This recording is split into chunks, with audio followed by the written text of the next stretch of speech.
Hey, were you ever bullied as a kid? And he just looks and he goes, no. Tolerate it? No, I had a big brother, man. And his Stockton. big brother was Nick Diaz. Nick fucking Diaz.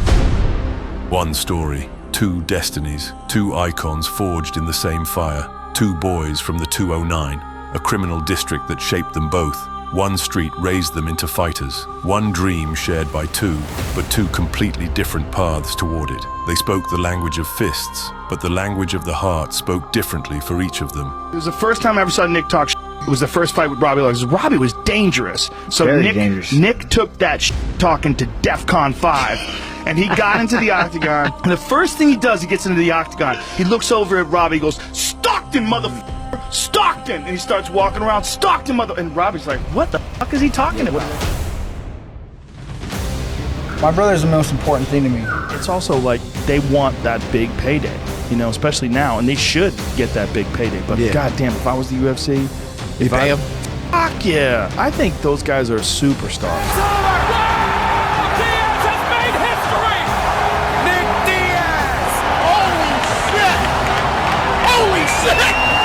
It was a good night. I'm a Strikeforce fan. This is a story about how fame tests the strongest bonds we have, about what it truly means to be a brother when the whole world is watching. This is the story of Nick and Nate Diaz, two Stockton legends who turned mixed martial arts into something far greater than just a sport. Nate's still active and Nate's still awesome. I mean, Nate almost knocked out Leon Edwards in the 5th round of a crazy fight.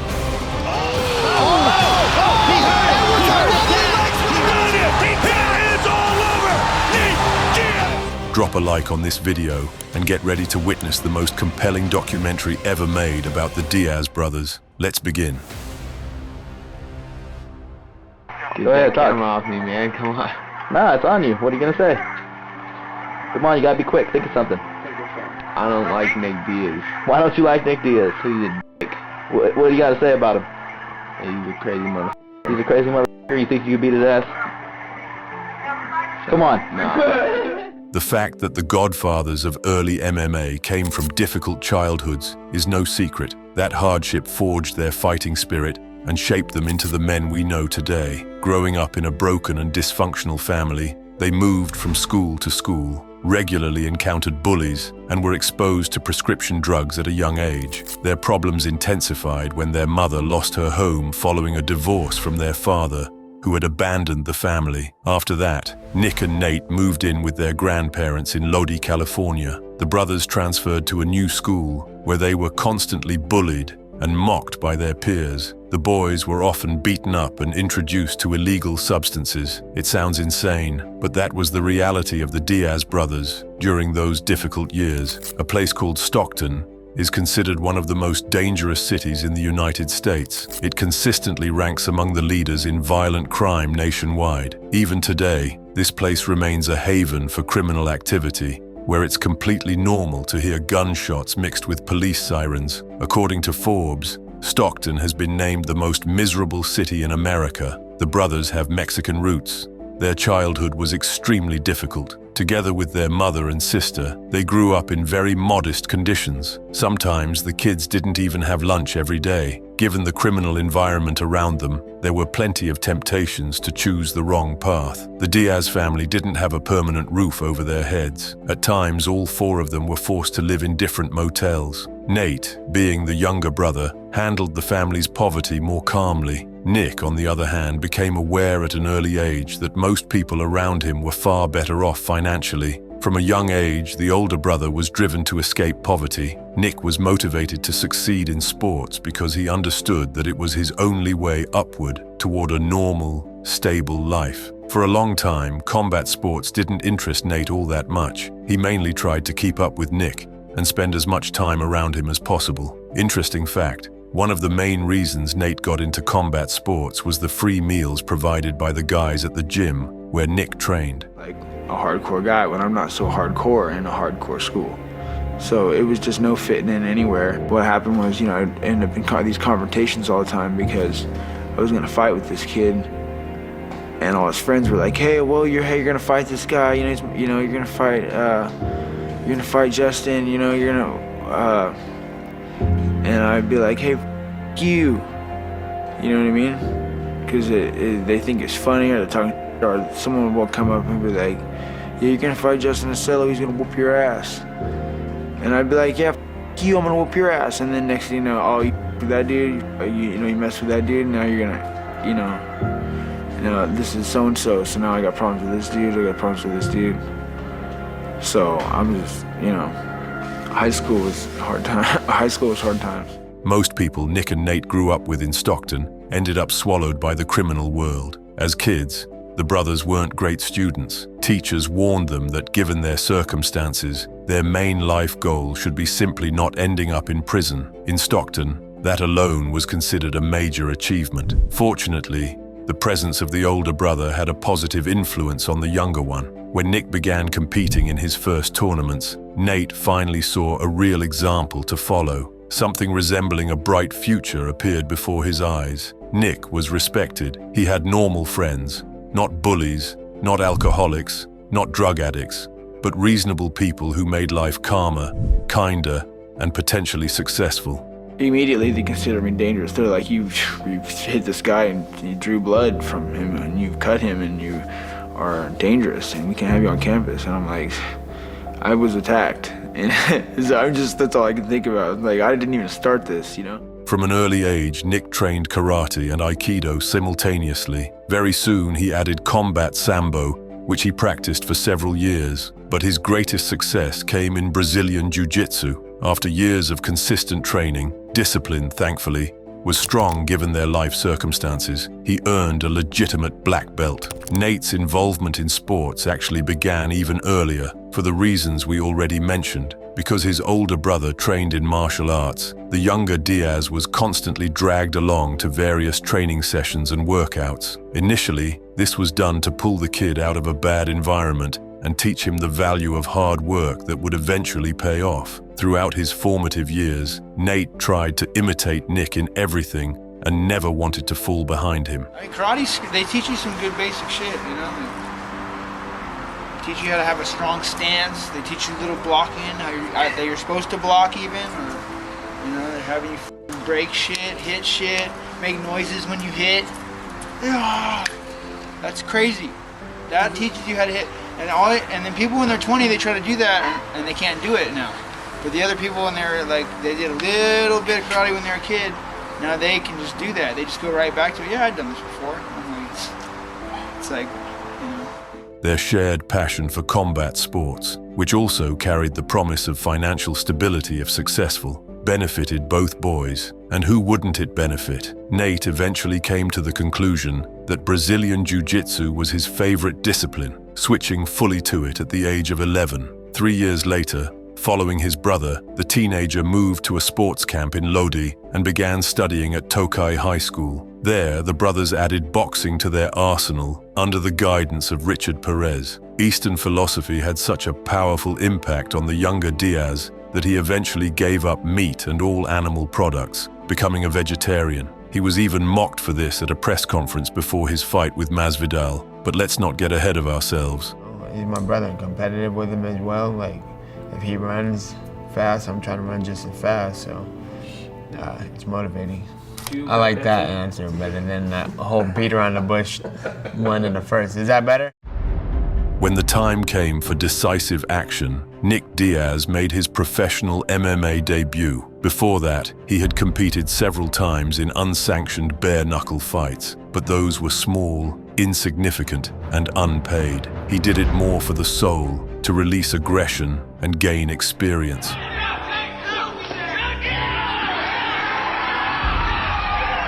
Sometime after those bouts, Nick transitioned into professional competition. To understand how long ago this was, only 6 months had passed since the Fertitta brothers purchased the UFC. Nick Diaz entered the big stage in August 2001. He destroyed his opponent, Mike Wick, with a triangle choke, beginning his career at lightweight. After that, he moved up to welterweight and faced Chris Lytle at IFC Warriors Challenge 17. After 3 dominant rounds, the Stockton native achieved his goal and won by unanimous decision.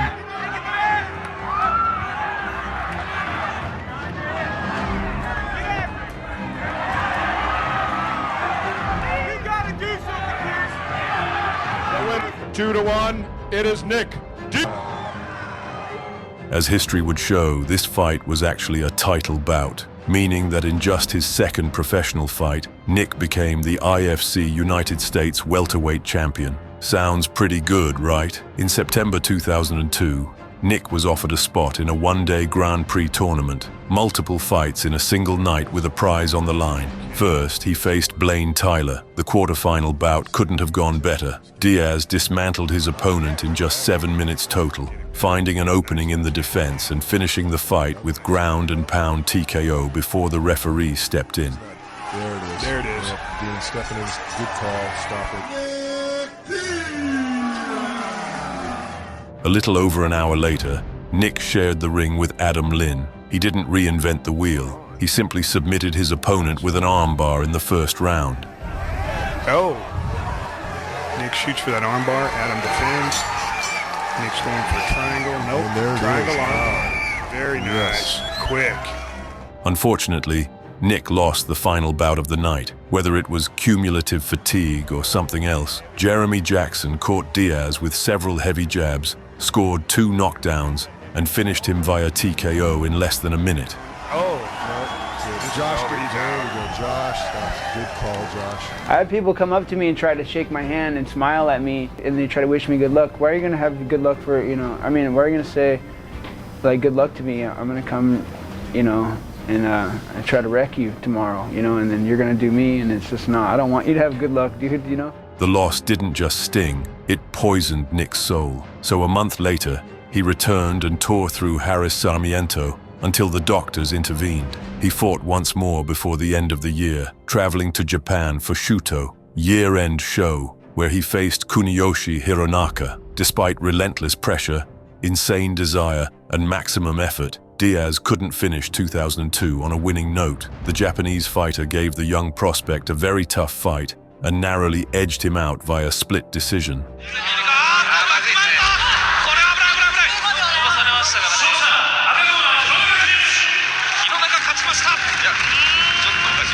By March 2003, Nick Diaz entered a more advanced MMA market, signing with WEC, the same organization that would later become a launchpad for future stars and champions of the world's premier promotion. He faced Joe Hurley in a welterweight title fight. What can be said about that bout? Nothing flashy, just a strong, clean victory for the Stockton fighter. A Kimura submission in the first round. Hurley offered zero resistance and surrendered in under 2 minutes. Nick later vacated the belt because he wanted to break into the UFC. But Nick Diaz, he's got Nick Diaz. Congratulations to Nick Diaz. That said, his immediate entry into the UFC didn't happen, or maybe he didn't even want it yet. Before stepping onto the UFC stage, Nick chose a different path, revenge against Jeremy Jackson for the Grand Prix final loss. That rematch took place in July at IFCWC 18. In the rematch, the Stockton gangster left no chance whatsoever. Entering the cage fresh, he delivered a masterclass in well-rounded fighting. The bout didn't even make it to the end of the first round. Nick scored the finish with just 30 seconds remaining.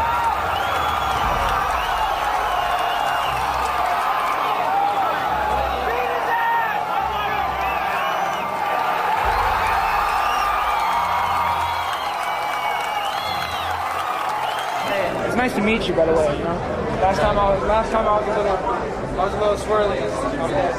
Which one is it? This one right here? That's a good one, huh? Yeah. Fuck, dude, I train hard. I train as hard as I could for it. I didn't know if I was gonna be able to get you down. How'd you guys? Who could have known that fate wouldn't let this rivalry end there? Because in September 2003, exactly 1 year after that Grand Prix appearance, Nick Diaz made his UFC debut, and his introduction to the organization came against none other than Jeremy Jackson, completing their trilogy at UFC 44. The third and final fight belonged to Stockton. Even with a full training camp, Jackson had nothing to offer against Diaz's ground game and lost via armbar in the third round. That's how real OGs settle scores in mixed martial arts. I just want to thank everybody who helped me train for this fight. I want to thank Zuffa, Dana White here, and the UFC for making my dreams come through. And I also like to thank Jeremy Jackson for taking the fight with me back in July. I know I didn't have to do that. And he's an awesome fighter. He's a fascinating guy. I'm fascinated by him. I've been in this business forever. I mean, I've been in this business forever. I've dealt with every guy you could possibly deal with. And this kid is fascinating. You know? It's Why is it for you then? let me think. I don't know. I mean, I don't want to give you a Nick Diaz answer on this one. I want to give you something.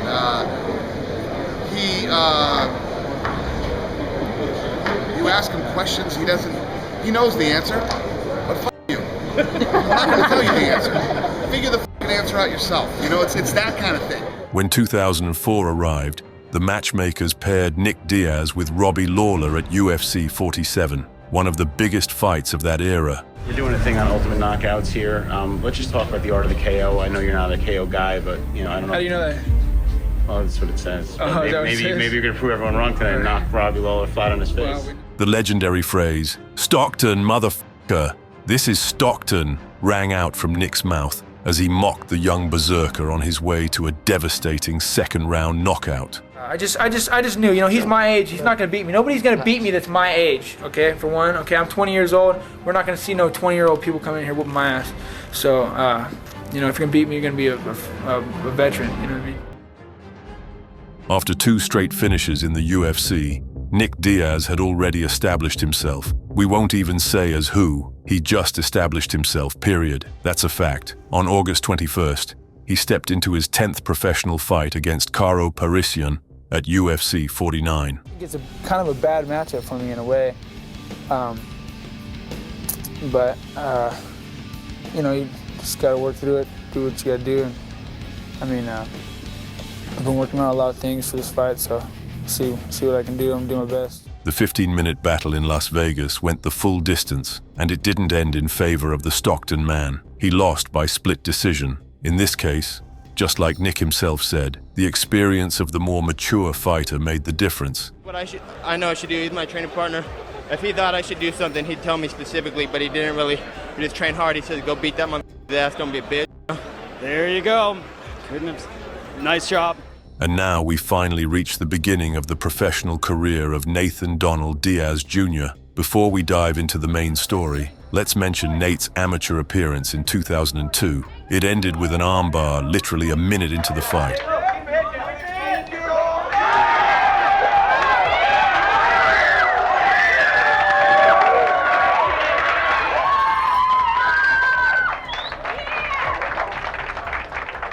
And now, to business. He burst onto the scene with a shocking fight against Alejandro Garcia at WEC 12 on October 21, 2004. In his debut, Diaz Jr. showed himself from a very good side. He beat Garcia up, exhausted him, and forced him to tap to a triangle choke in the 3rd round. Insanely impressive result, right? Next in the timeline, it was old man Nick's turn. He shared the octagon with Drew Fickett at UFC 51 in February 2005. And yeah, Nick Diaz's Canelo hands showed up right away in the opening round. He tore Fickett to pieces and stopped him early in his favorite brutal style. My brother is responsible for anything I've even done at all, He's the one that is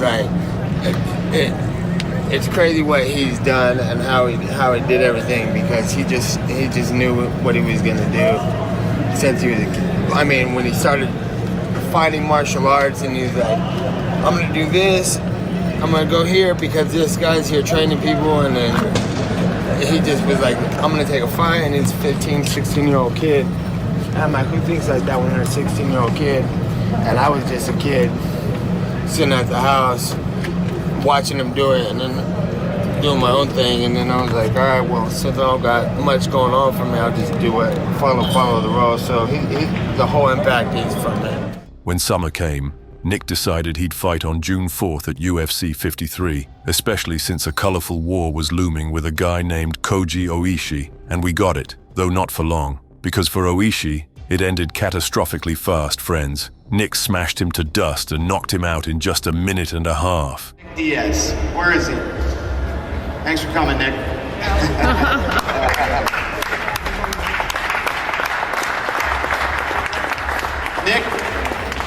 Nick, I think, is one of the best up-and-coming 170-pounders. We've got that division is very stacked. Very tough guy, well-rounded. He is one of the guys, like when I talk about George St. Pierre, I also think of Nick Diaz. Back in the day, it was a kickboxer versus a grappling guy. It was this guy and that guy. These are the kind of athletes I'm talking about that are mixed martial artists. They can do everything. He's great at submissions, he's awesome on his feet, and he's a rising star. Nick Diaz is one of these kids that I'm talking about that I'm gonna start premiering on Ultimate Fight Night. Nick Diaz will be the kind of guy that I'm talking about that will be a main event on this live fight. Ladies and gentlemen, Nick Diaz.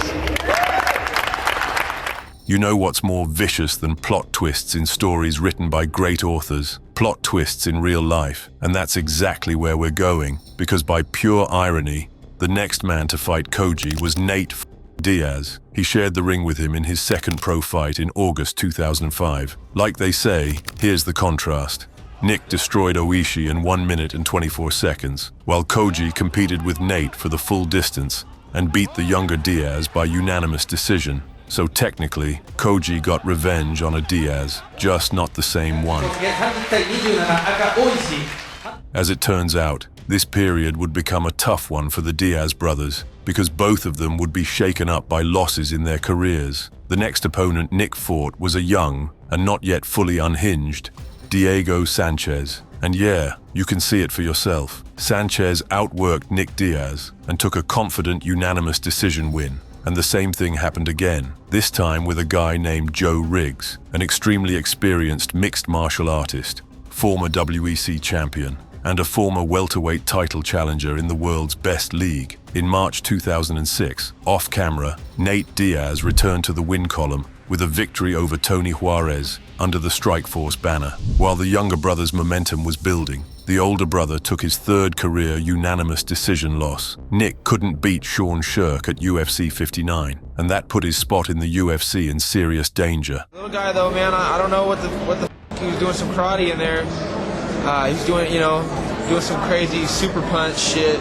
It's a little bit different, I don't know what that was. That wasn't boxing skills though. I mean, dude, he knows how to box, don't get me wrong. I don't mean to knock his boxing. He's an excellent little boxer for, a little Japanese guy, but he's doing some little Hadouken fucking punch in there to me, or he's knocking people out, fucking busting their shit up. I don't know what the fuck did that. On May 5th, WEC held its 20th event, where Nate fought Gilbert Rail. The California crowd was more than satisfied, because the Stockton man boxed his opponent's head into a semi-conscious state and finished him in the first round. 2 minutes left. Josh is looking in, and there it is. It's a stoppage there. Nick? Yeah, I just felt like once it started, I had better technique than him on the ground. Just kind of started going my way. That was tough though, he's strong. Held in there, he didn't give up. The ref had to stop it. So right on to the guy. That same month, on the 13th, Nick made a trip to an outside promotion, International Cage Fighting 1, where he fought veteran Ray Steinbeiss. Nothing saved Ray from the young prospect. He lost by unanimous decision after 3 rounds. On June 15th at WEC 21, Nate Diaz choked out Joe Hurley with a triangle, the same fighter who faced Nick in Nick's debut 3 years earlier. So the Diaz brothers gained another shared opponent, and both of them finished him. Then, according to public sources, Stockton's younger brother won a local Warrior Cup lightweight title after beating Dennis Davis on August 12th. That same month on the 26th, Nick returned to the UFC at UFC 62. He finished Josh Neer with a Kimura in the 3rd round and earned a submission of the night bonus. Hope you're keeping up with our story. On October 12th, WEC offered Diaz Jr. a chance to follow his brother and win a championship belt in a fight against Hermes Franca. But the title fight didn't end well. The Brazilian was more skilled in BJJ and beat Nate by armbar in the 2nd round. It's painful, but it happens. Either way, it creates a window for growth. Watch Hermes Franca letting Diaz. Watch the armbar. Watch the armbar. And there it is. He's got him. He's got it. Franca's got it. Hermes Franca's done it. With solid momentum behind him, Nick Diaz got matched up with a prime Gleison Tebow. It was November at UFC 65. I could fight every month. I'd be ready to fight every month because I'm I'm always ready to fight, and that's what I'm doing. That's full time. There's no breaks or vacations for me. The Brazilian monster got broken, battered, and finished. Nick worked every possible combination on his head and stopped him by TKO in the middle of the second round. Overdo it, trying to get a stoppage. I knew I wasn't that desperate for one. He did crank on my arm a little bit, so I didn't know how my arm was. Like I said, I didn't get warmed up as good as I should have coming out, so I wasn't too sure of myself in the first round, but I started feeling better toward the end of that first round. But even though the fight with Tebow was Nick Diaz's last under his UFC contract, and even though the organization assured him they would re-sign him after it expired, our guy decided to move on and not tie himself to a comfortable place. By February 2007, after only a short time as a free agent, Stockton decided to test himself in legendary pride. Since Nick's name was already buzzing in the fight game, the Japanese company offered him a fight with their current lightweight champion, Takanori Gomi. Just to be clear, the fight itself was not for the title, but for the status of the event. It mattered that Gomi was the champion, and he was about to welcome the bold son of Stockton on his home soil. Them not having like a pride show right now or whatever, especially with these pride rules in a ring. I don't know what's going on with that, but I want to see some more events with the same exact pride rules and the same pride ring. You know, because this is what makes me enthusiastic about fighting. It's fighting being fighting, not this cage battle. They got all the best fighters in the world now fighting in the cage. You know, with elbows. It's big, dirty, you know, cage can, you know, battle out. You know, it's like strongest guy wins.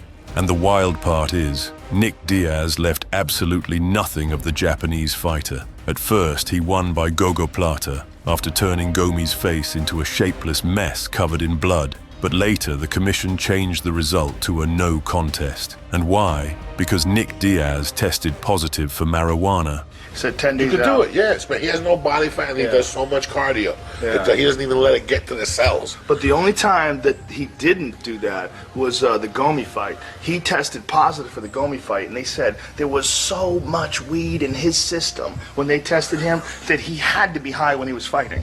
So what he did was just get ripped, just completely ripped, and then he went out there and fought Takanori Gomi and just outboxed him. Can you imagine that? While Nick Diaz was finding new sources of pleasure besides fighting, you know what we mean, Nate wasn't sitting around. The opposite, he stayed on his path, trying to earn a privileged contract with the main promotion through pure effort. How, you ask? Simple, and that's our straightforward answer. He joined The Ultimate Fighter Season 5 at a time when the show was shattering every possible TV rating. First, he won on April 19th. And then he fought 3 times in June. Can you imagine that 3 times? In the final, he faced a guy named Manny Gamburian. On June 23, 2007, Nate Diaz entered history as the winner of The Ultimate Fighter Season 5 and officially became a UFC roster fighter. Nate, congratulations. On behalf of the UFC, you are the lightweight Ultimate Fighter. You get the 6-figure contract with the UFC.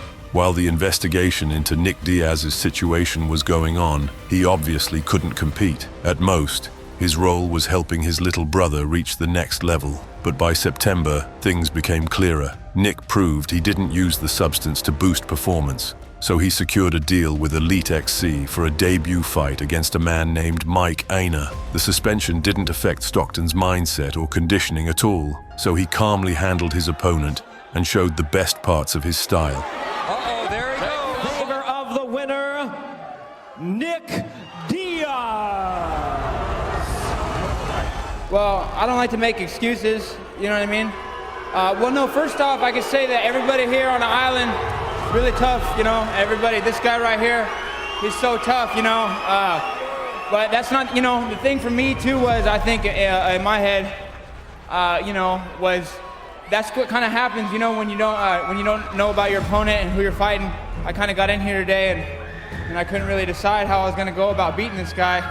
I should have spent most of my energy trying to probably get the clinch and get the takedown. I knew I could probably pick him apart standing up on my feet though, but I did switch it back and forth. 4 days later, Nate stepped into the octagon. He got a spot on a fight night card and an opponent named Junior Asuncao. Nate Diaz's official debut ended in absolute triumph. He locked in a guillotine in the very first round. On November 10th, EliteXC rolled out an event with the loud title Renegade, where they let the famous Stockton gangster chase a lightweight championship belt. To do it, he had to get through KJ Noons, but the title fight was overshadowed by ugly circumstances. After the first round, Diaz suffered a serious cut near his eye, and the doctor who examined it didn't allow him to continue. KJ Noons became the champion of the organization, while Nick snapped and stormed backstage in a massive scandal. Here's how he commented on it years later. Cut I had was real small, and you know, they wasted no time, just stopped the fight right there. They didn't even put a flashlight in my eye or nothing. You know, I just don't think that's fair, you know, that the way that went before, and I just want my fair shot, you know. When 2008 arrived, Nate Diaz stormed into a January fight night where he shared the cage with Alvin Robinson. The poor guy with the Teletubby look lasted 3 minutes and 39 seconds, and then he tapped to a triangle choke. Nate had a chance to earn a second straight submission of the night on April 2nd. That's the date he stopped Kurt Pellegrino in the second round with a triangle, earning his 4th straight finish win. Since debut, on May 11th, the wandering Nick let off steam from what happened in November by taking it out on Katsuya Inoue at Dream 3. He beat the man up at Saitama Super Arena for a little over 6 minutes until the doctor stepped in. By the way, this was Nick's return to welterweight. The ground and pound, it looks Diaz. Oh, There's the towel thrown in, it's over. My jiu-jitsu coach and my team, Cesar Gracie Jiu-Jitsu, for helping me train for this fight. Really good. I want to thank my corner, Randy Spence, Nathan Diaz. And I want to also thank Gary Shaw for providing me with the opportunity to come here and showcase my skills to the world. I'll fight anybody you got. You know what I'm saying? I'm ready to rock, so bring it on. On June 14th, EliteXC launched an event with a screaming title, Return of the King, which fit Nick Diaz perfectly in style. He came out to fight Mashin Corbraia. The guy lasted a full 14 minutes, but the truth is, during that whole time, his role was basically a punching bag, because Nick wasn't backing down and was violently pushing for a title rematch with KJ Noons. And that shot hurt Corbraia. Basically a boxing match. Now Nick Diaz begins stepping it up. Now puts together a combo, even in the earliest signs of trouble. Now spins Corbraia to the run from Nick Diaz. Got a minute left. And the fight has been stopped. Nick Diaz. You know, that guy's a good guy. He's a tough guy, you know. He's real confident. Real confident. That's what was doing it for him. That's what was discouraging me the whole time, was this guy's confidence. I'm like, you aren't any good, dude, but, you know. I mean, he looked good. Oh, no, he stayed tough, and when I hit him with everything, you know, I couldn't quite set up a good shot because he just, you know, he was tough. You know, I couldn't, he kept moving in his weird little awkward and then turning in little circles. If it was a boxing ring, though, I'd have cut him off and put him on the ropes and threw a lot more punches. So if it was a boxing fight, it would have been a lot easier for me. It was, it's, you know, it's MMA fight, and you're watching out for elbows in there.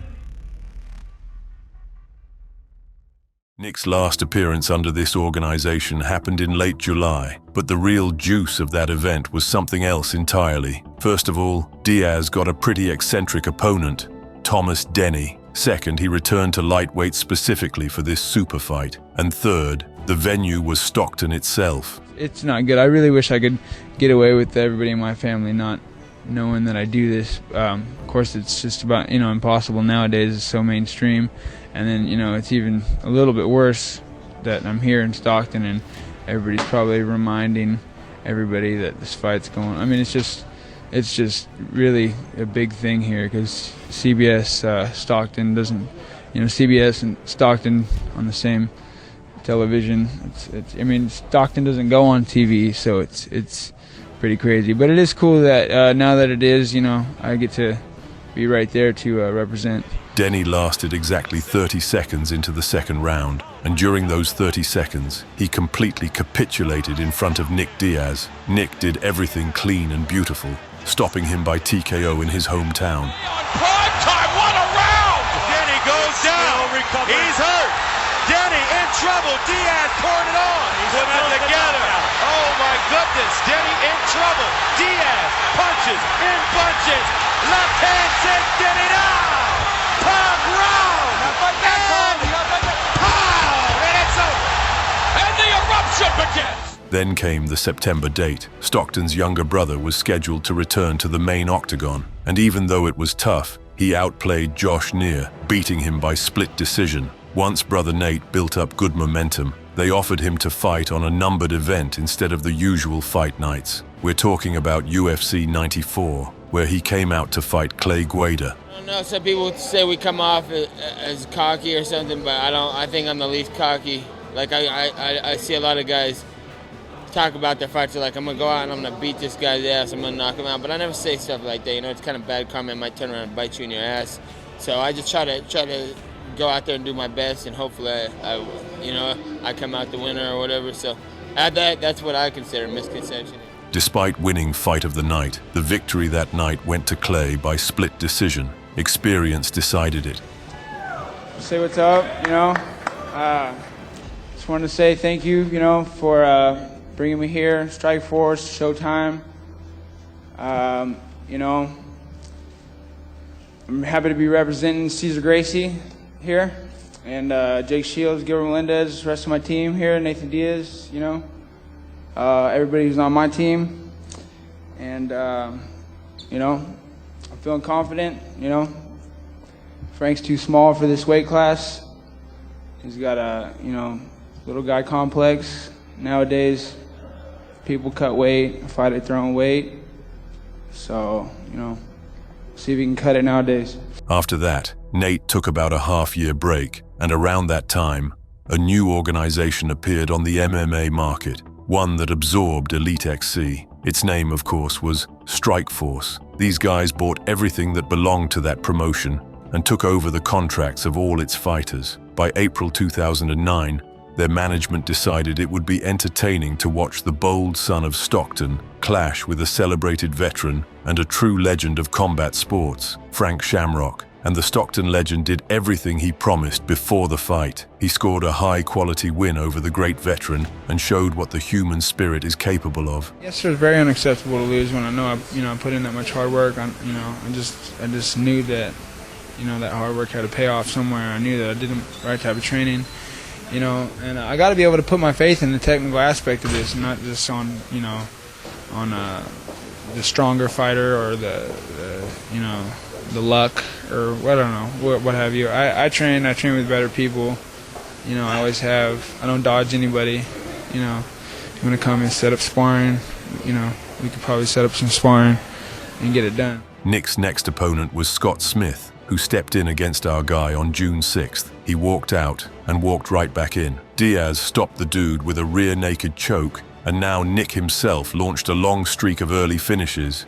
I'm just ready to, you know, it's hard, you know, because I can talk shit out of my mouth. It's gonna make me look like a bad guy. It might not give me the fight, so it makes me want to just go, hey, you know, I'm just scared to fight me. But for his younger brother, things weren't as bright as he would have liked. On June 20th, he faced Joe Stevenson. After 3 rounds, the win went to Nate's opponent by unanimous decision. But in September, Nate managed to choke out Melvin Guillard with a guillotine and earned yet another bonus. Yeah, man, I could make 55 for the rest of my life. I just got to keep doing what I do.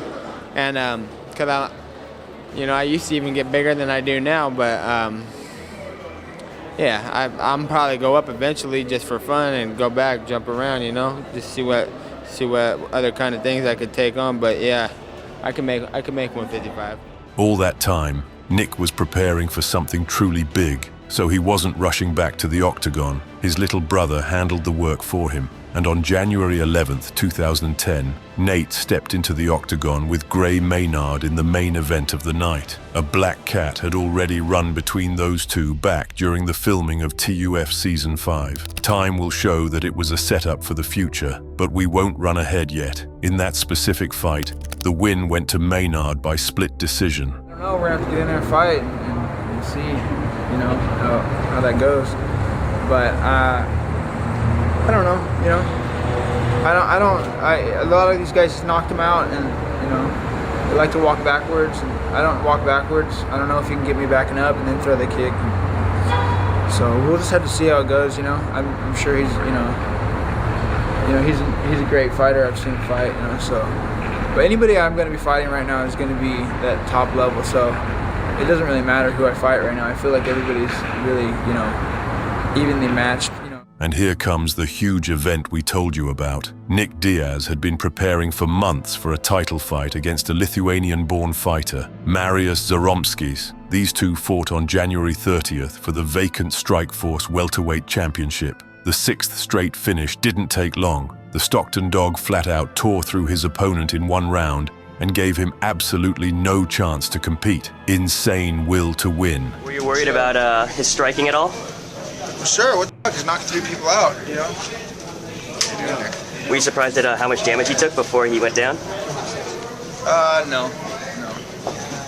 Well, thank you. I think he could have took that shit all day, but until I started hitting him in the body, he can't breathe. I could hear him not breathing. He wasn't breathing good. After I hit him in the body, he made the, While the older brother was celebrating that well-earned victory and expanding his consciousness, the younger one realized that lightweight was becoming a tough weight for him. So he moved up a division and took on Rory Markham at UFC 111. Even though Rory had the size advantage, it gave him not a single pound of real advantage. Nate Diaz carved him up in half of the opening round. Yeah, I did win that fight. Only people who thought I lost that fight were the judges, but who's that?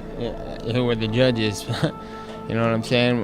Like, I thought I did. I didn't get one person saying that he did. And I didn't feel like if I lost a fight, you know, how did he win the fight? That's more the question. Maybe I didn't do enough, but he didn't do shit. Nick Diaz's presence in the world of MMA kept growing bigger and bigger. People wanted him on the best arenas, at the biggest events, in the sharpest matchups. So it's no surprise that the Japanese organization Dream invited him in May 2010 to that famous Saitama Super Arena. The local opponent Hayato Sakurai was basically tossed into the cage as prey to feed the hunting instinct of Stockton's older son. Okay, without the drama, Nick did what he always does at his best and stopped the Japanese fighter by first-round submission. From Diaz, nice 1-2.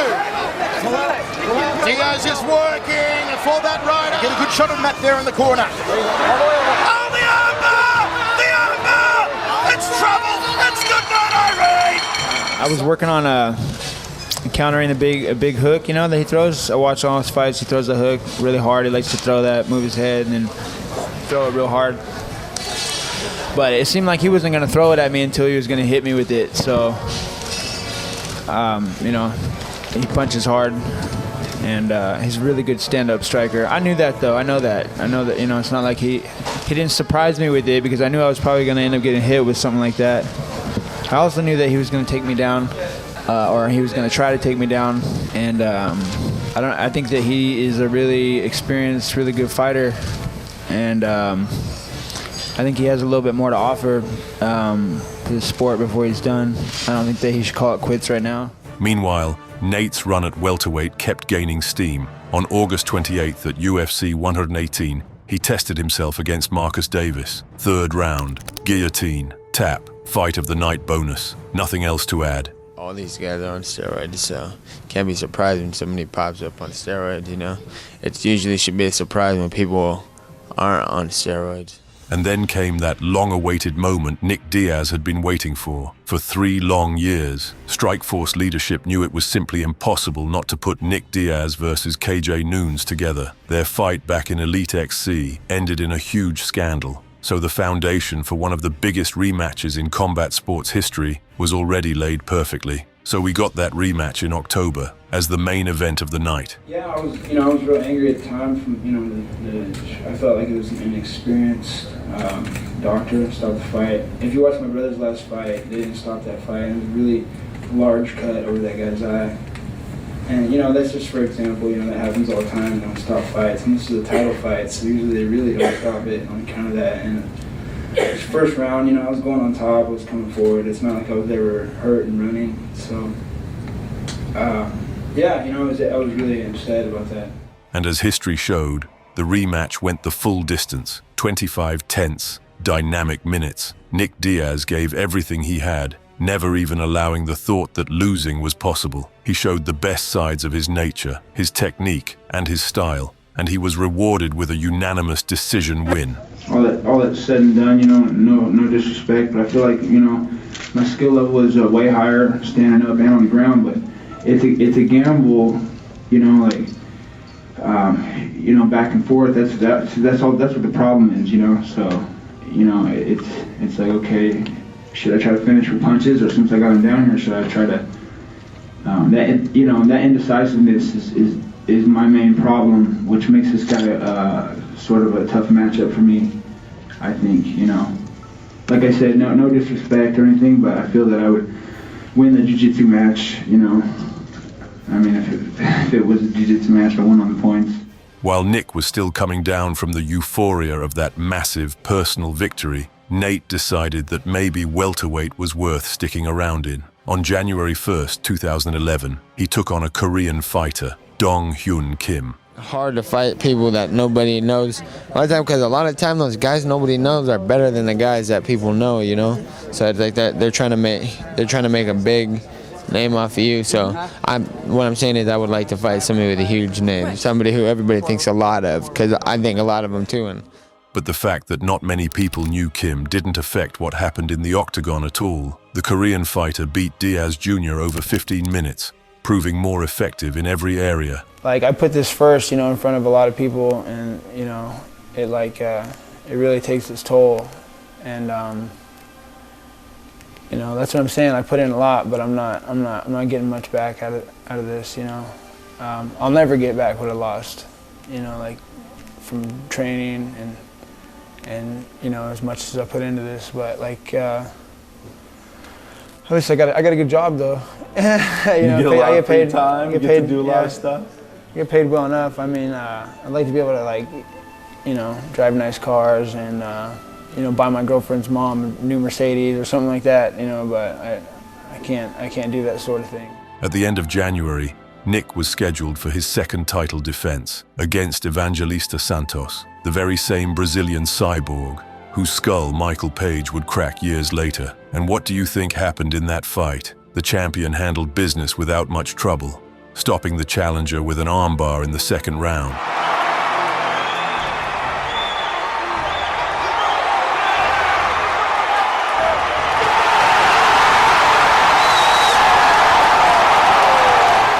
I feel like I'm getting a little bit more respect than I used to. People aren't making such a joke out of me anymore, and it feels great.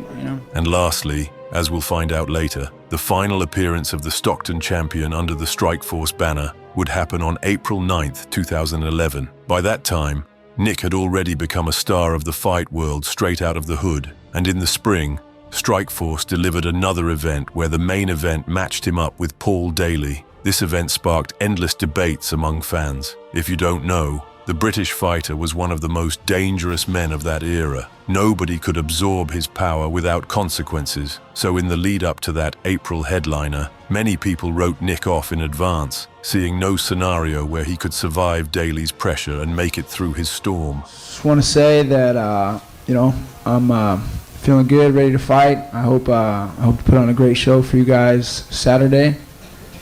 And, I hope to represent my team well. Cesar Gracie Jiu-Jitsu and all my teammates, Nathan Diaz, Gilbert Melendez, Jake Shields, Daniel Roberts, all these guys on my team here. I'm here fighting for you, and I'm gonna go out there and try to do it. The incredible truth is that Nick Diaz, fighting as the champion, scored his third title defense, and he did it on his own terms, finishing the job in the first round. How he survived Paul Daly's monstrous power is still a mystery, but the fact remains, he did. Nice body shot! Yes!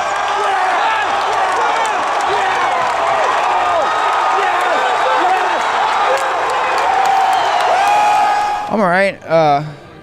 I wasn't gonna do this interview, but they told me I had to. So,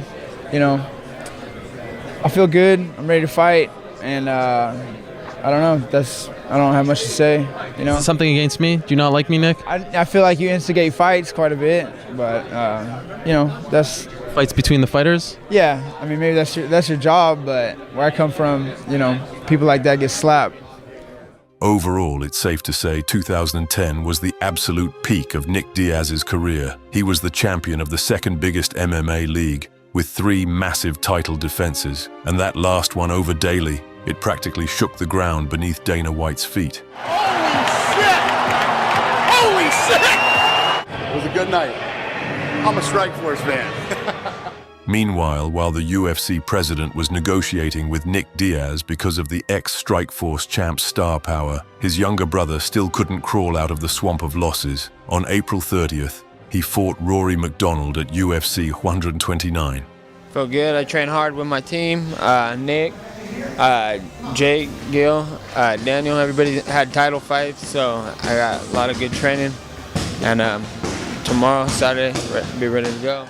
Rory outstruck him, outgrappled him, and made the difference in their development crystal clear, which is why he won by unanimous decision.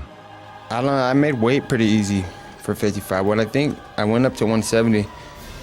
I was kind of irritated at losing at 55. Like, I thought I beat Graham Maynard.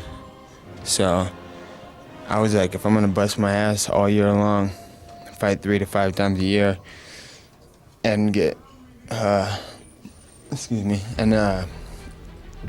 get jacked out of the decisions, then I might as well be fighting all year and not have to diet, because that's pretty miserable, you know? So I like, if I'm gonna get jacked for a decision, it's gonna be eating and a little happier during the year. And yeah, after 2 straight losses at welterweight, Nate Diaz decided to go back down to lightweight. The first man waiting for him there was Takanori Gomi. They met in Denver, Colorado at UFC 135. Every time Nate switches divisions, it's like he gets reset and returns at full power, because Gomi tapped in the first round to a tight armbar. On top of that, Nate even took home a bonus. Well, he's a real black belt in jiu-jitsu.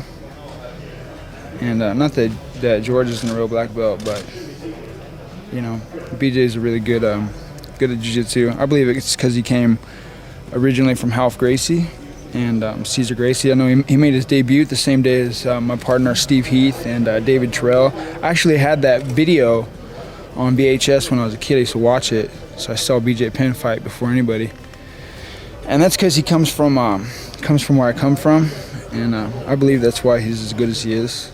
Like we said, the UFC wasn't about to let a fish that big slip away, not Nick Diaz, so they pulled him back in fast, with a fat paycheck and promises of huge fights against the biggest money names in the business. By late October, the matchmakers booked the bold son of Stockton against the great and legendary BJ Penn at UFC 137. Nick's return might not have been as cinematic as the bosses hoped, but it still delivered. Diaz beat the veteran by unanimous decision and earned the Fight of the Night bonus. I wasn't working out 100%, and I wasn't feeling 100%. I was just doing everything. I wasn't leaving anything out.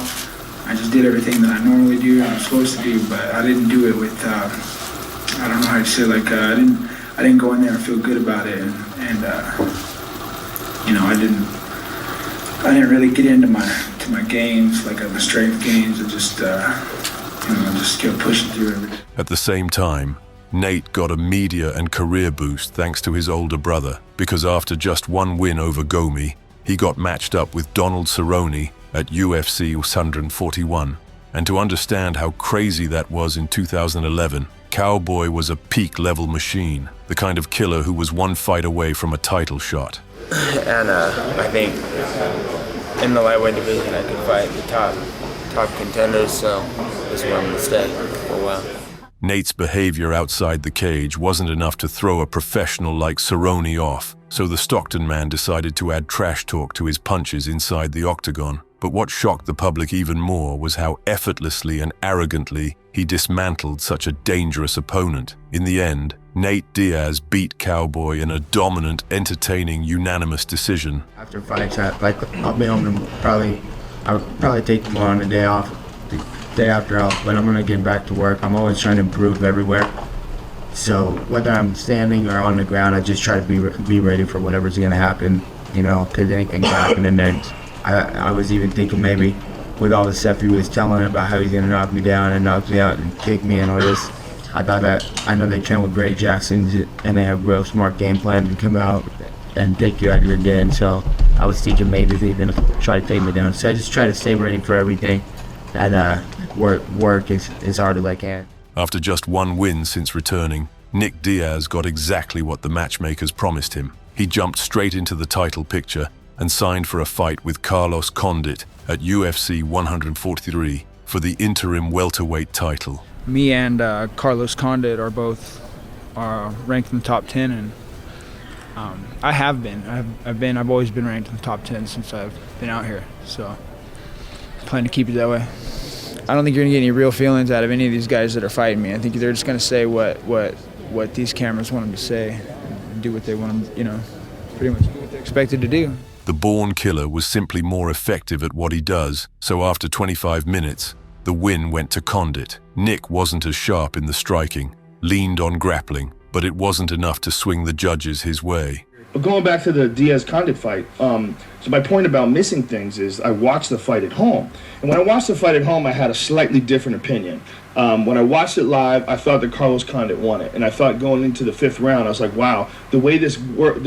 I was saying, in the 4th round, I was like, Condit is winning this fight. And when I said that, I was a little bit out of school because on the scorecards, maybe necessarily wasn't winning it in my head even. But there was a trend in round 3 and 4 where Condit was scoring way more than Diaz was. And that's why I was saying that Condit's winning this fight.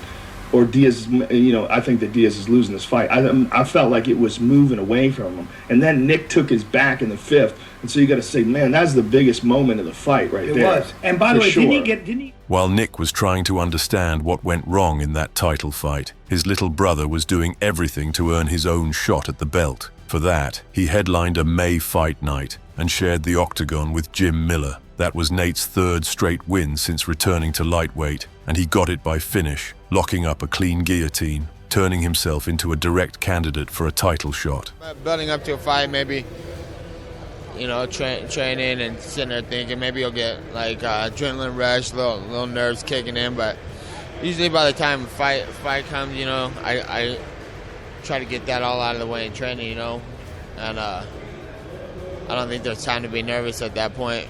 Come fight day, come fight time, I think you should probably get most of that out of the way in training, And sure enough, his next fight against Benson Henderson in December 2012 for the undisputed championship headlined UFC on Fox. It means a lot to me. Every fight means a lot to me. I always want to win. I always prepare to win, and like I said, this is the one that puts the light on my camp and my boys and training partners. I got broke training partners, broke friends that fight, and they're doing the. I'm just trying to help them get their money on because they got talent. They just need to, a little push. And even being a top contender, my push ain't helping. That fight has been a UFC classic for years, so most of you already know it. Nate didn't become champion. Henderson beat him on the scorecards. I didn't perform how I wish I could have. I got a punch in the eye pretty early in the fight, and things were blurry. It never came back. I was waiting for it to recover, and when it did, I was gonna come back strong, but it never did, so.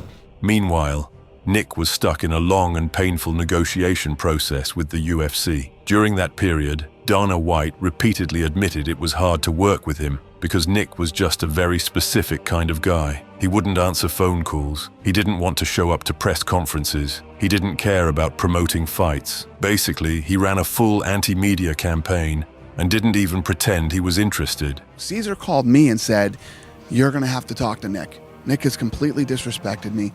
He snuck out my back door during my son's birthday party so that he didn't have to get on this flight. You're gonna have to call him." I called Nick, I left him a message, then I texted him and Nick called me back. We had the conversation. He said, "I'll be on that flight." I landed in Minneapolis, Minnesota, got a text from him and said, "Won't be making that flight."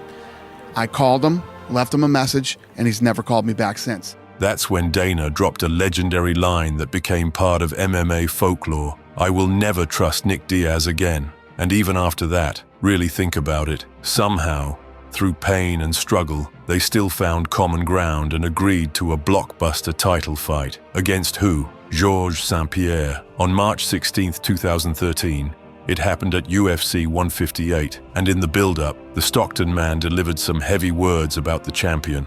They like to make me look like the bad guy. George likes to say I remind him of George likes to say, I remind him of the bullies that picked on him growing up, or they had to deal with. You know, I'm gonna say like, how many times you had a gun to your head, George? How many times someone put a gun to your head? How many of your best friends been shot through the chest with a .45? Or how many of your best friends been stomped, put to sleep into a coma? And you know, we all had to deal with these things in life. Should I go? I mean, how many kids put gum in your hair growing up? Like, should I go further back? I mean, we have to deal with these things. You know, it's hard times for everybody, and a lot of times that's what makes us fighters. And if it wasn't for that, I hate everybody pulling the bully card. All bullies, I hate bullies. You know, I doubt he was ever a hopeless person.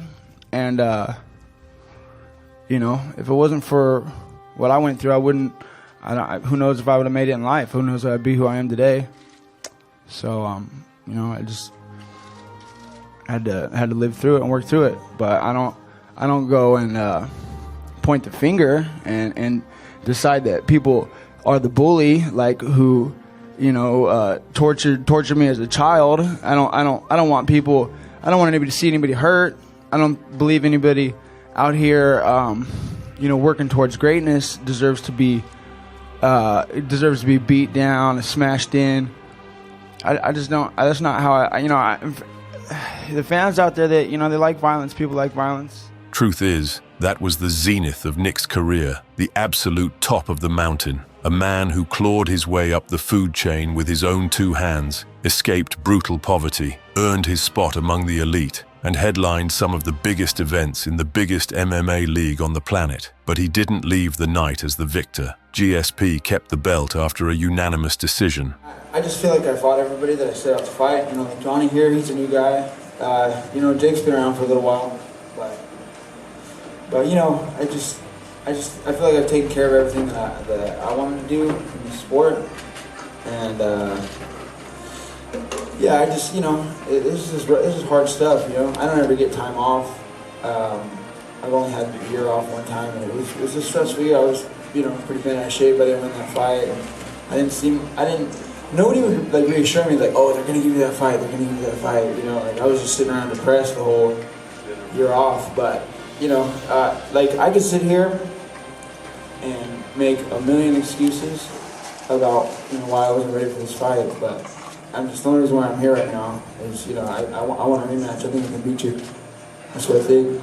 But you know, I think I may be a better matchup for Anderson Silva as well. From that moment, Nick stepped away and disappeared from the media for a while. He was tired of being the center of constant noise and chose a secondary role on purpose, and that only proves something. Nick came into this sport with one main goal: financial stability, not being a celebrity. So he threw himself into building his younger brother's career, training, development, the team, creating that so-called Nick Diaz army. Sounds great on paper, but the next fight didn't go how they planned, because Nate's next bout, on April 20th against Josh Thompson, ended in disaster. Nobody really knows what happened to Nate that night, but it was the worst night of his entire career. Josh Thompson became the only man to crack that unbreakable Stockton chin, deal brutal damage, and stop him by TKO in the second round. A perfectly timed head kick opened the door, and the follow-up ground and pound only made it worse. You're the first guy to ever finish Nate Diaz in the UFC. Was that something you were shooting for? I wasn't really looking to finish him, but the opportunity presented itself, which it did. What happened next? Well, honestly, exactly what you'd expect, considering that Nick Diaz voluntarily removed himself from the game and did so after leaving a pretty sour taste with UFC management. The promotion decided to wash their hands not only of him, but of his younger brother as well. They already had more than enough reasons after 2 straight losses by the younger Stockton fighter, and with the relationship with Nick completely broken, the situation only got worse. But money still has to be made. There's no way around that. And to make money, you have to keep fighting. So Nate Diaz returned to the octagon on November 30th to close out his trilogy with Gray Maynard at a tournament in Las Vegas. Fortunately, Nate's recent setbacks hadn't affected him either mentally or physically. He knocked out his bitter rival in the very first round and even snagged a knockout of the night bonus. Yeah, with the top 10 guys, so it was just got the job done quick, and that was the objective. To get the job done, so I don't know. I guess I have gone to watch and see what happened. Apparently, the payday plus the bonus allowed Nate to live comfortably for a while. So comfortably, in fact, that he managed to take a 13-month break. He didn't return to action until December 2014 against Rafael Dos Anjos. I could tell that Dos Anjos, he's got the tools to do that thing. If you don't be careful, you're gonna get knocked out. And I have seen him improve his fights before. I think he was a little newer in the game, and I think he learned a lot and got better with each fight. I watched every fight from the Clay Guida fight, and I think he's got way better every fight. So I think it's going to definitely be a tough fight, and he's a good opponent that I'm going to have to deal with. It was a solid challenge, no doubt, but it didn't pay off in victory. For Diaz, that is. RDA beat him by unanimous decision. I came here to fight. I came here to win, but I ran into some issues in camp, and I wish I could have fought. I wish I could have won, but I did what I could do to this time to get by. But I felt like I wasn't in shape, and I had to come here. I had to get paid, you know, and yeah, man. Like I said, I had some issues in camp. I was injured.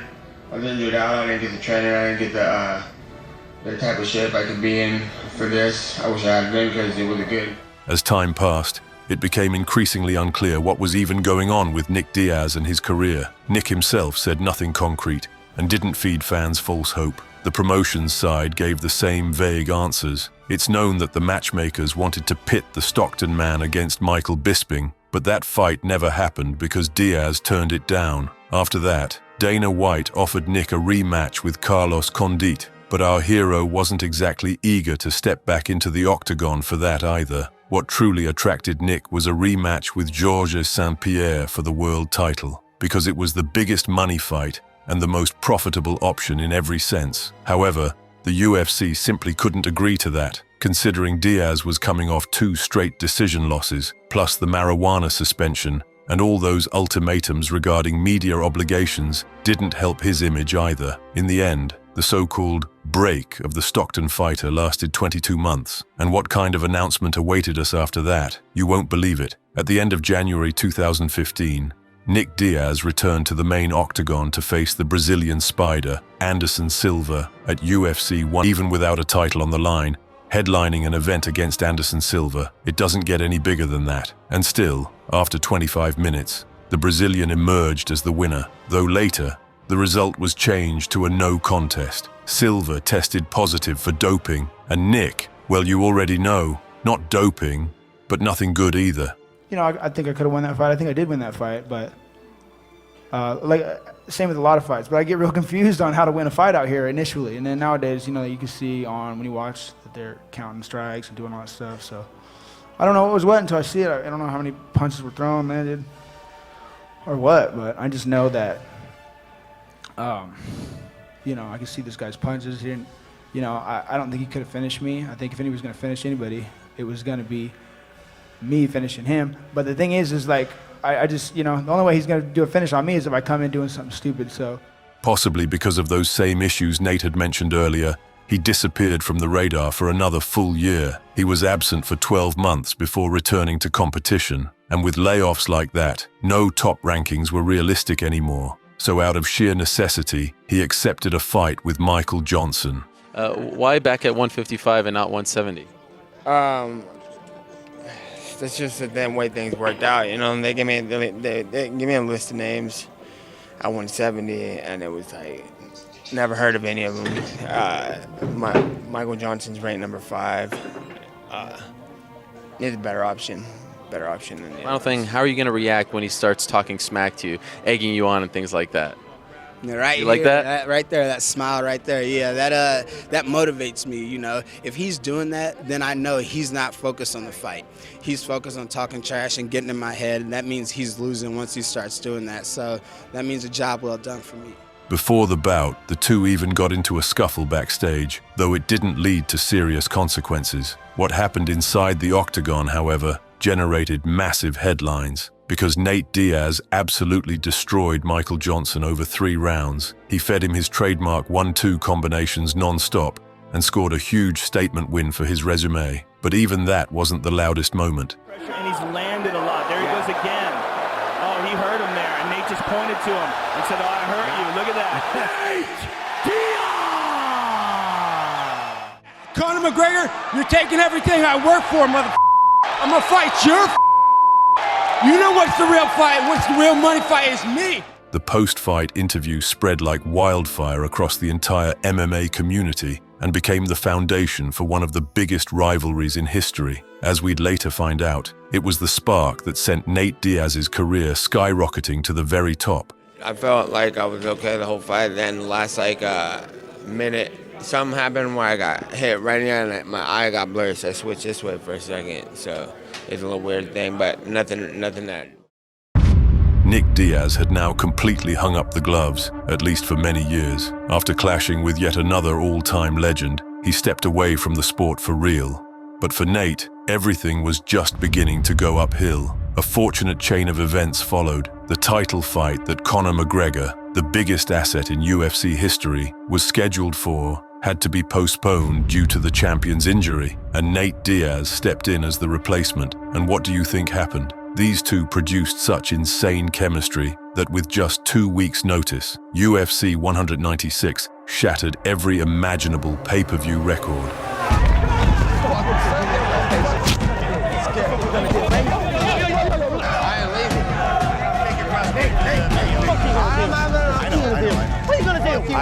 I like his fight style a lot better than a lot of people's fight style. The fight games got really weak in the last long time, so I guess I could say that I appreciate somebody who will come and fight.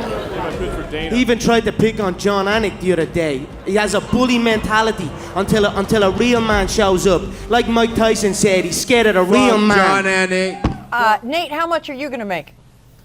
I make a lot more than everybody else. Yeah, a lot more than his last one. That is, he can thank me for that one.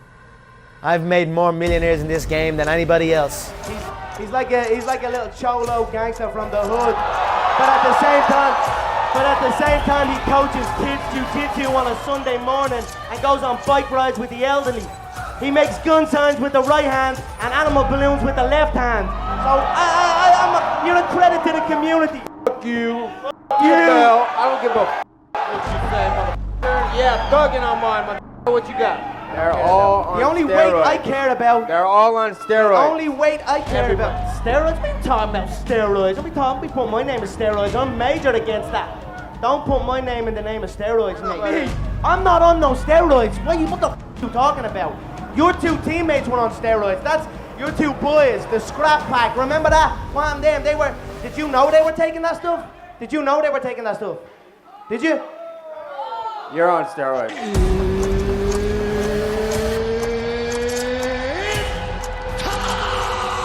Not a chance. Not a chance. Nate Diaz. Conor McGregor. Fight scheduled for 5-minute rounds. Fatigue should not be a factor for either fighter.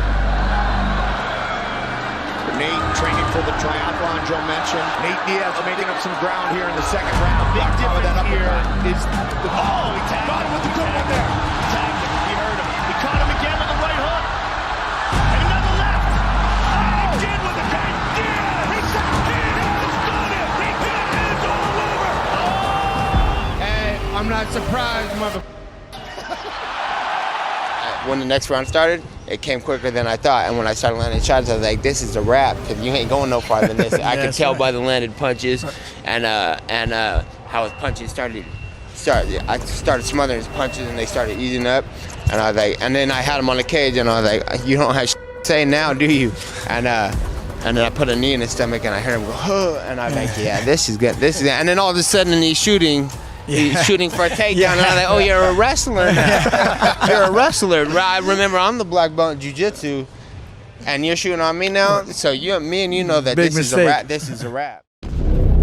What followed split Nate Diaz's life into before and after. That victory over Conor McGregor finally pulled him out of his older brother's shadow and turned him into a standalone superstar in MMA. Time doesn't stand still. And even though Nick's resume still looked more impressive on paper, in the era where hype ruled everything, the younger Stockton brother actually surpassed him. Media-wise, Nate became bigger. Riding that wave, the UFC launched a massive rematch campaign. After all, the Irishman wasn't some nobody. Losing to Diaz ate at him so badly that he even put his plans to chase a second belt on hold, just to get revenge for the first fight. Nate was more than happy with that. He had no desire to chase other opponents anyway, so he simply told the UFC, briefly and clearly, that he was ready to fight McGregor again at any upcoming event. That event became UFC 202, held on August 20th, 2016. I was slapping the head off him. Let's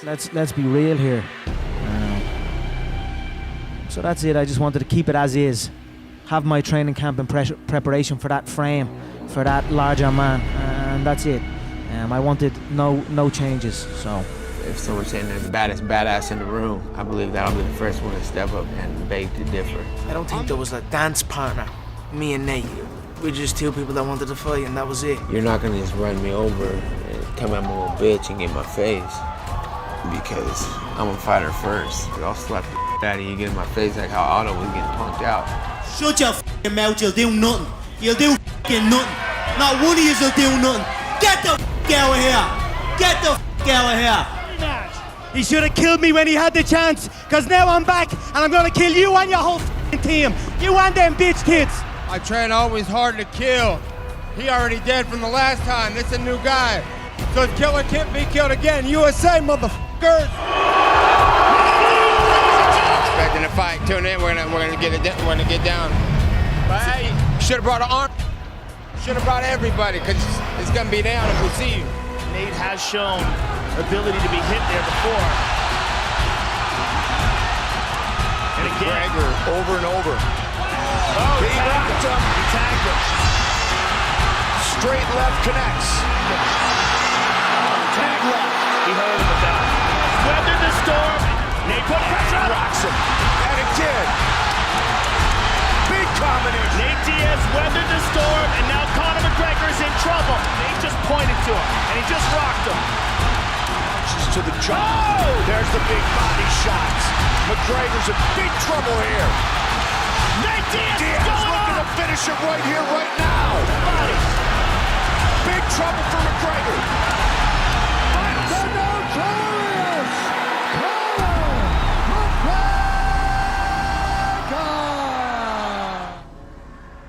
The rematch was controversial. The guys gave the cage all 25 minutes, beat the hell out of each other, but couldn't secure a finish. In the end, it went to the judges, who ruled by majority decision that the Irishman had done just a little bit more. But even in defeat, Nate Diaz did not look like a loser. I didn't think for a second that I lost at the end of the fight. I thought I won the fight. It was incredible. It was a great fight. It was everything that I thought it would be. I never saw it going 5 rounds, though. I didn't think that fight would go 5. It did.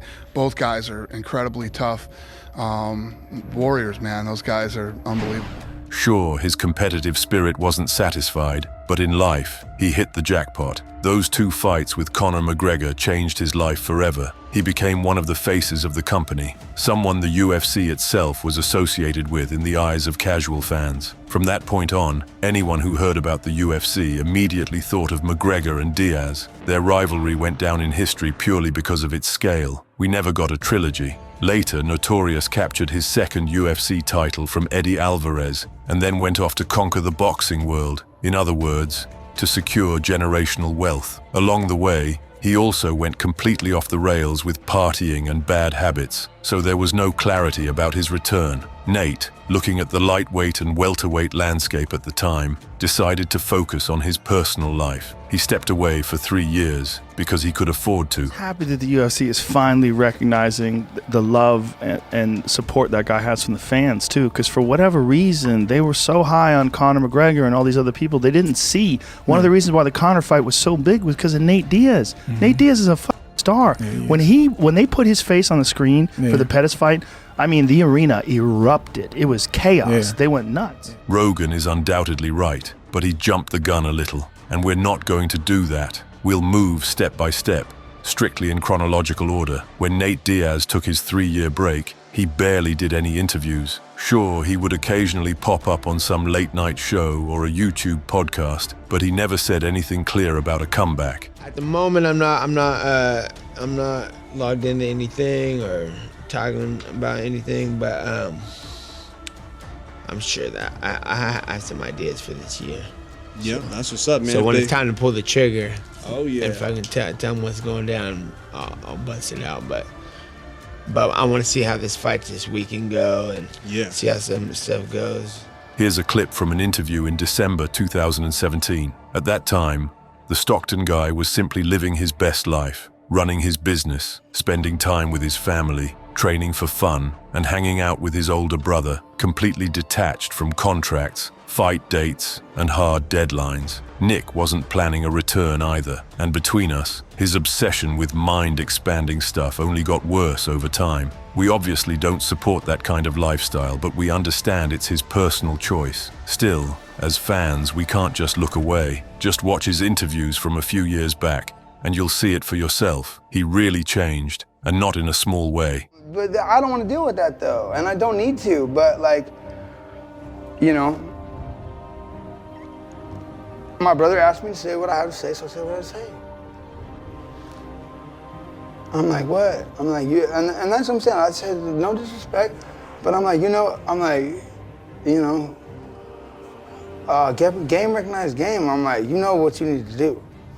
Like, this ain't no up to no UFC. We've seen that in the past already. And I don't need to do anything more than what I've already done here. Come out here and do the most to, oh no, what the f am I gonna say? Hopefully I didn't, use too many F-bombs and act like some thug life sitting here next to Ariel with this, type of way, and me with me. Meanwhile, Nate was already starving for the one thing he truly loved. He kept the Diaz name alive and returned after 3 years. The world's best league offered him Anthony Pettis, a guy Nate once had beef with, though time had buried it. They matched them up in August 2019 at UFC 241. No, we're not cool. Like, me and Nate are not cool. I mean, like, we never had any kind of relationship other than him throwing his middle fingers up at me. So you do that to me, then I'm assuming we have a problem. But now after this unfolds, there's no real problem. And I feel like he was jealous of where I was at in my career, or where he was at in his career. He got the McGregor fight, got his little income up, got his little followers up, and now he's content. Like, who's next? I want to do whatever I'm told. I'm like, from day one. It's gonna stay the same too until I'm 100 years old. I'm the don of all this shit. Anybody gonna step in this room and say they're the ass whipper, I beg to differ. And the layoff didn't hurt Nate at all. If anything, it helped him. He came back stronger, wiser, healed up, and completely tore through Showtime over 3 rounds, taking a clean, unanimous decision. Diaz crowd trying to get behind their fighter. Pettis caught him behind the ear there. Diaz stalking, points those toes to the body. Now a right hand for Nate. Volume, beautiful left hand by Diaz. Another right hand, a left hand. Oh, big save. Oh, he got him. It's Nick Diaz Army, motherfuckers. The reason I was off is because everybody sucks. There was nobody to fight. But with this belt, I want to defend it against Jorge Masvidal. Had a good last fight. All respect to the man, but there ain't no gangsters in this game anymore. There ain't nobody who does it right but me and him. So I know my man's a gangster, but he ain't no West Coast gangster. It almost felt like fate was on Nate's side, because he returned at the exact moment the UFC had a new money star, Jorge Masvidal. The Cuban veteran blew up after that 5-second knockout of Ben Askren and instantly became a walking hype machine. Riding that wave, the matchmakers paired him with the Stockton man at UFC 244, and they went so far that they introduced a symbolic BMF title, which basically means the baddest motherfucker. I'm coming to fight with everything I got, you know, so I'm gonna give it my all, man, whatever it takes, you know. He's a different caliber than the guys that you mentioned, and I've seen him pull through some tough situations and win those decisions. So I got whatever it takes, man. You know, if it's a buffet, it's whatever it is, man. I'm here for it, you know. Right here. We're fighting for the best motherfucker in the game belt. That's why. I live like that, like by that code. Like we gotta, you know, strong survive type of. Like I don't need no shit. And then when they do that, I'm like, you're fucking my whole shit, what I believe in, and it's making me lose sleep at night. So I'm like, you know what? This is war, and this ain't fair. You know what I'm saying? I'm not sleeping. The UFC sleeping. Jorge Masvidal's sleeping. I'm like, how about all of you guys? Ain't no one sleeping. Woo woo woo. Yo, fights off. No, not at all. I'm here to do the same thing that's damage. That's turn the off button on him, make him short circuit, put him in outer orbit, because it's really for me and my family, my legacy. And the only way to separate myself from the pack is to send these people to another dimension. You know, there's only one way to do that. Well, I knew personally I knew before he had his last fight and a long time ago. I'm like, where everybody says that who's a fan of the sport. Because if I was a fan of the sport, I would want to see me versus Masvidal or Masvidal versus my brother, because everybody else is weak, whack. You know what I'm saying? I mean, there's some great fighters out there and a lot of good attitude and good personalities, all that. But as far as just straight up fighting, what we all tuned in for initially, anyways, is for a fight awards. Like, I figure if anyone was paying close enough attention, the best fight that you can imagine would probably be me and him. And yeah, fair enough. Gamebred had the exact qualities that would have been perfect for a rivalry with Nick Diaz. But time had other plans, and instead of Nick, it was Nate who walked into that fight. Sadly, the main event didn't go the distance, but we didn't get a crazy finish either. Masvidal's striking opened up some nasty cuts on Nate's face, and once the doctors saw them, they didn't let him continue after 3 rounds. So the win, a so-called TKO, went to the Cuban. No, nothing. Pissed off. What are you pissed about? Did you see the fight how it went? After that controversial ending, Nate didn't know what to do next. On one hand, he was furious that the decision was made for him. Jorge didn't beat him so badly that he physically couldn't keep fighting. But on the other hand, if the matchmakers weren't going to offer him a worthy opponent, a truly big event with real stakes and real money, then coming back made no sense. So he took another break, more than a year, and spent that time thinking through his next move. But Nate's nature wouldn't let him stay on the sidelines. Like a true warrior, he asked for the most serious opponent possible. And for June 2021, that man was Leon Edwards. I was waiting for this the whole world to speed back up. I wasn't really waiting. I was just trying to get on a good card where everything was happening again with his full crowds, and it was time to go. And he's the one who's winning and doing a good job. And he's got an impressive little record and career going on. So I think skill set wise, I am leaps above him, you know, and I will show that come Saturday night. I know he says his kill or be killed, and I'm here to kill. So yeah, he knows how to win, and he knows how to win and get it done. So it's gonna be a serious, not serious fight, and you gotta kill, motherfucker.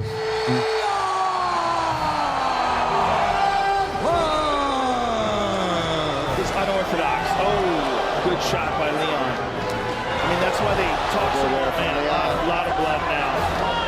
Oh, big left from Edwards once again. He caught him with that one. Boxing. He's hurt. You gotta be kidding me. Oh, my goodness. He's got him hurt. Starting from Diaz. Final seconds of this 5-round affair.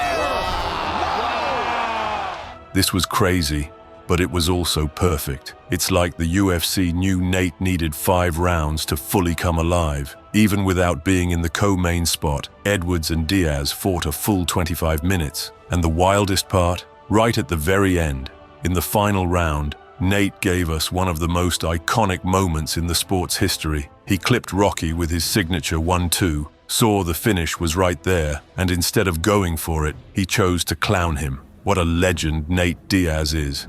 in a real fight, in the real world, that fight's a wrap. So, yeah, he was sleepwalking. And then, out of nowhere, 2021 gave us something else. It is. It is. All the people around me and all the money and the sponsors and all that, they won't let me get away from fighting, you know. They just, there's a lot, you know, there's things I could do, but that's not going to work out, you know.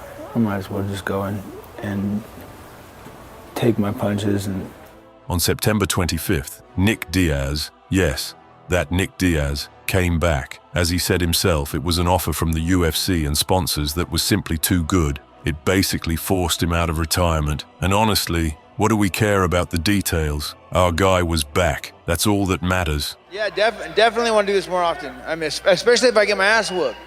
If I get my ass whooped, I'm going to come back right away.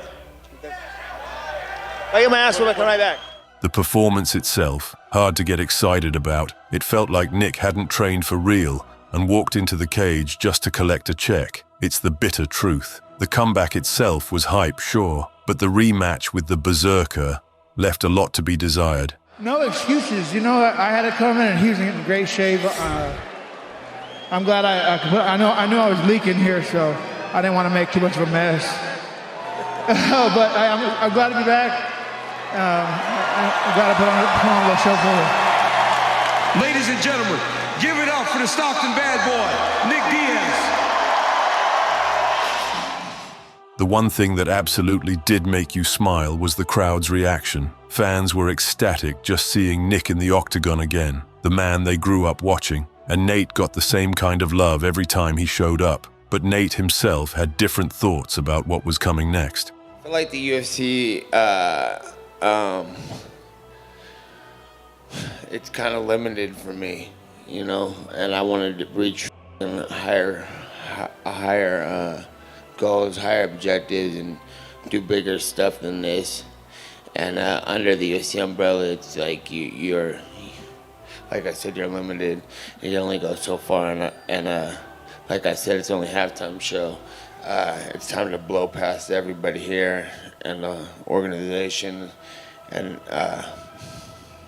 even if it involves me staying in or getting out, I'm gonna do something bigger than I've ever done as soon as this is done. Bigger than this, bigger than whatever's in the past also. By September 2022, it became clear that Nate had just one fight left on his UFC contract. He agreed to fight Khamzat Chimaev at UFC 279. You might say, that's insane. A massive, unjustified risk. And you'd be right, but Nate had nothing to lose. The moment he told the UFC he wasn't planning to re-sign, he became a launchpad for the next generation. And that generation included Boars, the guy the UFC was trying to turn into a star at all costs. Yeah, for sure. So I give up on preparing. I'm just like, whatever. Beat me. Then everything went off the rails. Khamzat ruined the opportunity with his own hands. He missed the welterweight limit, putting the entire pay-per-view in danger. And on top of that, a huge backstage fight broke out between the Chimaev and Diaz camps, one that almost turned into a full-blown scandal. All these guys come out there together, it would have been bad. The Diaz camp showed up with 57 people. Khamzat's team had 30-something people, and then you had multiple guys going on back here. It was crazy. It was absolutely nuts back here. Did you guys hear it out there? No, the music was so loud we couldn't hear it. It was loud back here. I thought everybody could hear it out there anyway. I didn't think it was going to be a shocker when I walked out there, but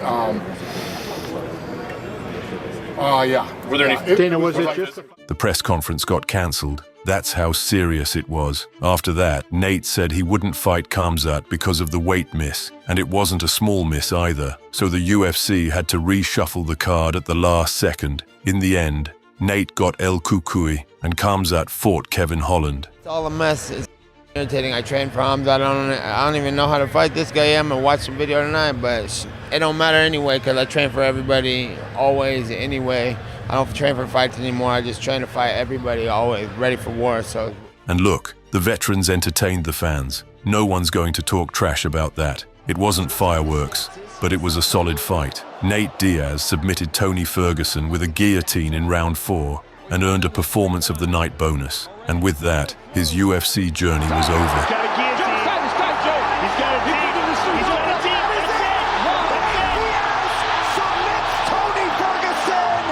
I have no plans on being back in the UFC. I have no plans on not being back in the UFC. Did I say that? After that, Nate threw himself into a different lane. What exactly? We'll talk about later. Nick, though, could have still danced in the octagon more than once. The UFC even officially announced Nick Diaz versus Vicente Luque for August 2024. Later, they moved it to December, but even the second attempt fell apart. The fight didn't happen because of Nick, but the exact reasons were never made public. Nate, meanwhile, tested himself in boxing. Knowing there's serious money there, he stepped into the ring twice, first against Jake Paul, then against Jorge Masvidal, trying to carve out something new. Hey guys, Derek from Better Media here. My question's for Nate. Nate, I'm actually a boxer myself, and I've been trying to get into this undercard. I'm just wondering if you think I could fight your brother, Nick. If he's anything like you, I think I'd beat his f***ing ass. Not very respectful. From Brother, where you just gonna walk around the streets or some shit? You know, all my homeboys see you right now. Yeah, I'm That was stupid, huh? I'm definitely pretty nervous right now. Yeah, that was stupid. What's your name? I'm Derek from Better Media. Hey, Derek, Better Media. Stupid ass motherfucker. The fuck?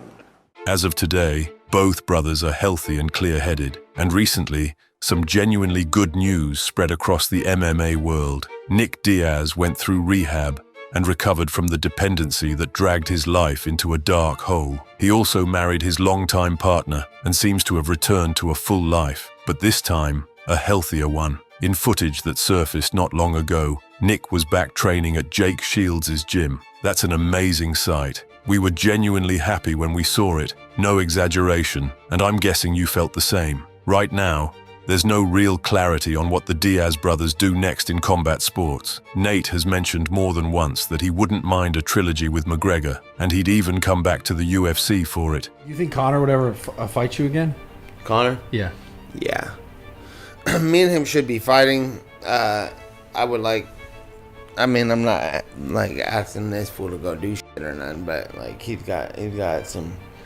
Will we see that anytime soon? Only time will tell. But let's wrap it up like this. The Diaz brothers aren't like anyone else. Their real power was never just in their fists or their jiu-jitsu. It was in what stood beside them, in the corner of the cage or the ring, in unconditional support, in the advice between rounds. A brother's shoulder, not a metaphor, a shield that covered your back when the whole world was against you, a hand that pulled you off the floor after the hardest falls. When one of them went down, the other was already halfway there to bring the family name back to greatness. Every win from one was rooted in the pain and sacrifice of the other. They went through everything: doubt, rage, triumphs that shook the world, and through every punch thrown or taken, they carried the one truth that mattered most. Your brother is always there. Drop a like on this film if you enjoyed it. Subscribe so you don't miss the next ones. And of course, leave your thoughts in the comments. See you soon. It's Nick Diaz Army, motherfuckers.